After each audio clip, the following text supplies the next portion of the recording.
कहानी लालच बुरी बला है। बहुत पुरानी बात है। एक गांव में शेखर नाम का एक व्यक्ति रहता था। वह बड़ा मेहनती था, किंतु गांव में कोई रोजगार नहीं था। उसने सोचा कि मैं शहर चला जाता हूँ, वहां मुझे मेरी योग्यता अनुसार मेहनत के पैसे मिल जाएंगे।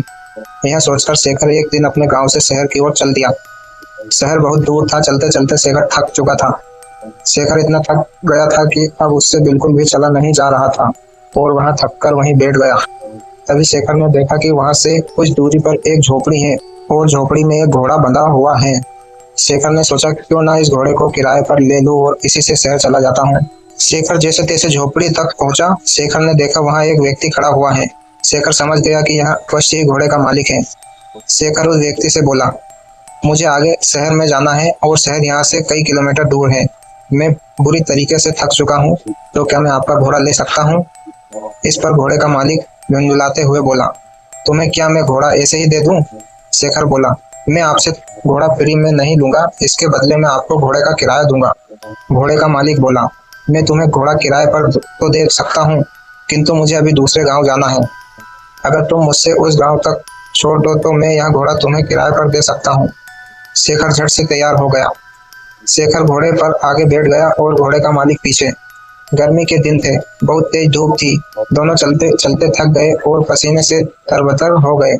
शेखर बोला, बहुत तेज गर्मी है और थकान भी बहुत हो रही है, कहीं थोड़ी देर आराम कर लिया जाए। दोनों ने इधर उधर देखा, किंतु कहीं भी कोई पेड़ नहीं दिखा।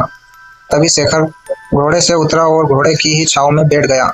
शेखर थोड़ी देर ही घोड़े की छाव में आराम कर पाया था कि यहाँ सब देखकर घोड़े का मालिक बुरी तरीके से जल गया। घोड़े का मालिक बोला, मैंने तुम्हें घोड़ा किराए पर दिया है, उसकी छाया किराए पर नहीं दी। तुम हटो यहाँ से, इस छाया पर मेरा अधिकार है और मैं यहाँ आराम करूंगा। यह सुनकर शेखर बोला, महानुभाव, आप यहाँ कैसी बात कर रहे हैं?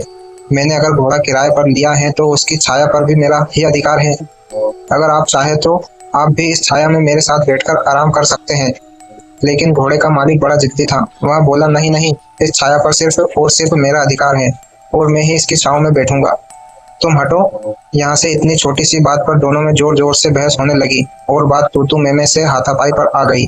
दोनों एक दूसरे से झगड़ने लगे और एक दूसरे पर लाल घूंसे बरसाने लगे। सुनसान जंगल में उनके बीच बचाव करने वाला भी कोई नहीं था। दोनों की लड़ाई देखकर घोड़ा भड़क गया और वहां से भाग गया।